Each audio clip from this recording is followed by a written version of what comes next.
Yuk belajar lagi bersama saya. Jangan lupa subscribe dan like-nya ya.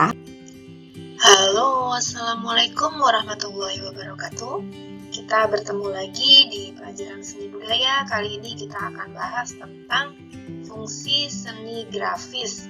Kalau minggu sebelumnya kalian sudah pelajari tentang pengertian seni grafis dan teknik seni grafis berdasarkan jenis-jenisnya. Sekarang kita pelajari tentang apa sih sebenarnya fungsi seni grafis itu. Nah, tujuan pembelajaran kita kali ini adalah kalian diharapkan bisa memahami fungsi atau manfaat seni grafis, sehingga kalian merasa bahwa belajar seni grafis itu ternyata ada manfaatnya. Lalu setelah itu kalian bisa mengidentifikasikan alat dan bahan. Nah, sebelum berkarya seni grafis, maka kalian bisa memilih alat dan bahan serta teknik yang kalian pilih. Apa sebenarnya manfaat seni grafis?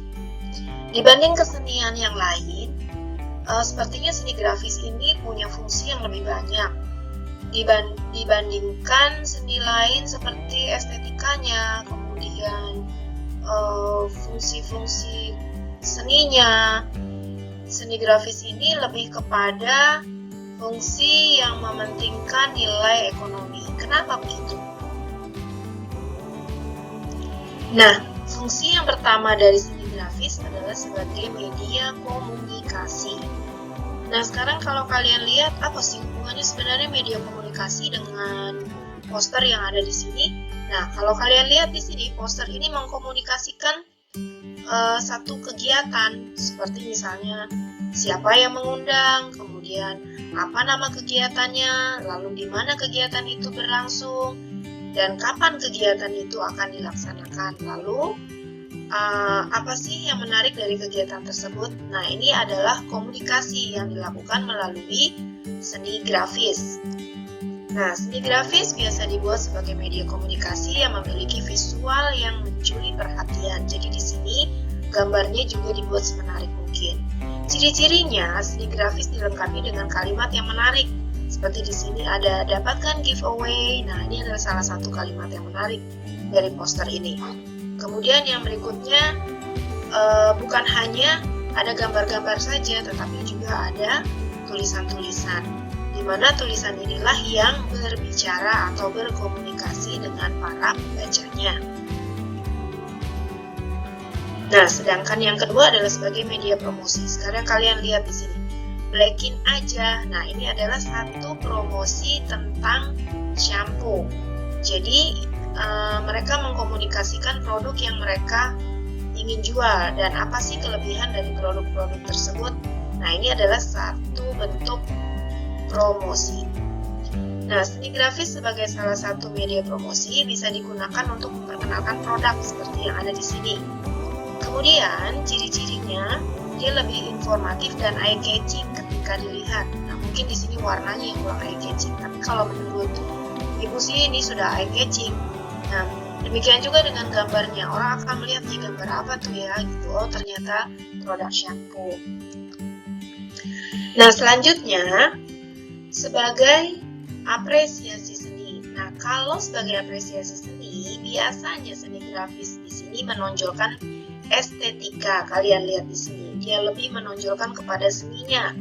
Lalu kreativitas dari jiwa seninya juga dituangkan di sini. Bisa kalian lihat di sini untuk teknik cetak dalam. Nah, untuk membuat seni grafis yang digunakan atau berfungsi sebagai apresiasi seni, ini dibutuhkan desain yang sangat detail. Jadi benar-benar ditekankan pada nilai estetikanya atau nilai seninya. Lanjut, yang berikutnya adalah menyalurkan hobi. Gimana sih kalau seni grafis itu bisa menyalurkan hobi? Apa iya? Nah, seni grafis memerlukan tingkat kreativitas. Kemudian dia merupakan salah satu desain grafis, termasuk desain grafis. Bisa printing, maksudnya printing di sini bisa digital, kemudian poster, lalu desain web. Nah, ini adalah termasuk dari desain grafis. Nah, bagi yang senang melakukan kegiatan kreatif, biasanya menyalurkan hobi desain grafis ini ke dalam bentuk-bentuk yang mereka dalami atau mereka pilih. Seperti misalnya kalau yang suka desain grafis, suka buat poster, maka dia akan membuat poster itu menjadi semenarik mungkin. Nah, apabila dari kalian juga senang mendesain web, bisa desain grafis dilakukan atau diterapkan kreativitasnya pada website yang kalian buat. Nah, dewasa ini praktik pembuatan desain grafis bisa dilakukan lebih menarik dan lebih mudah untuk dipelajari. Nah, kalian pasti tahu tentang aplikasi apa saja yang bisa digunakan untuk membuat desain grafis.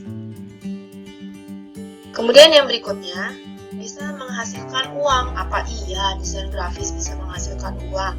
Nah, ini kalian lihat di sini. Ini adalah desain salah satu contoh desain grafis cetak sharing atau yang disebut sebagai sablon. Nah, ini menjadi fungsi komersil karena tidak dapat dihindari lagi sekarang ini banyak sekali orang-orang yang menggunakan desain grafis untuk membuat atau mendesain kaos yang kemudian disablon. Nah, ini digunakan cetak saring di sini. Nah, jadi di sini bisa digunakan atau dijadikan sebagai sumber penghasilan. Kenapa?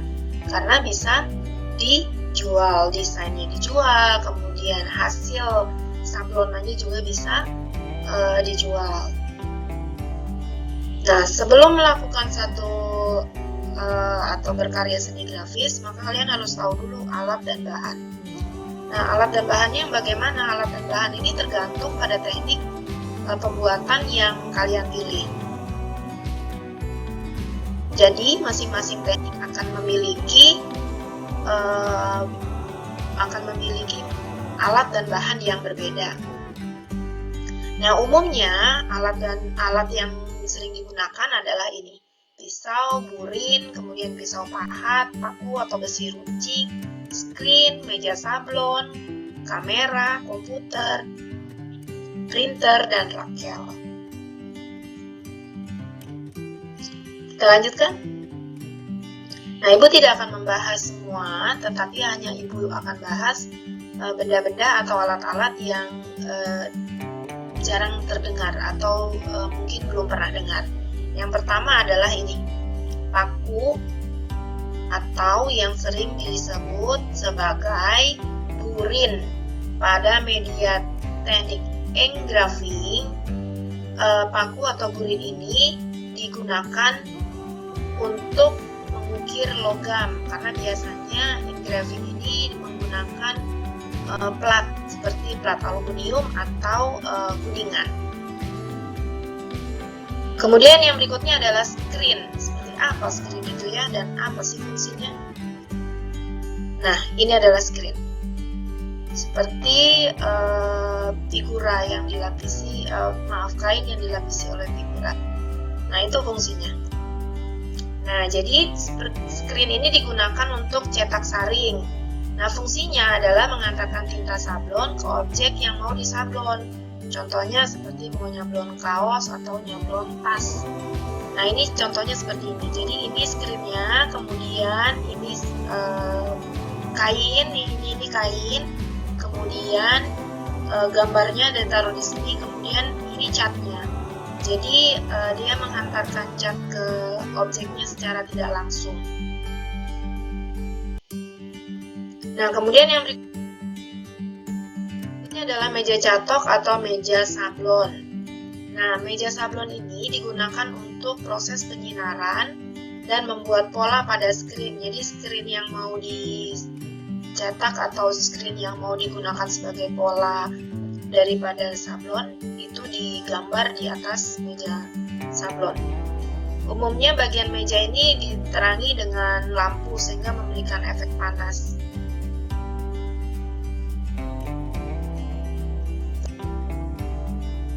Yang berikutnya adalah rakel.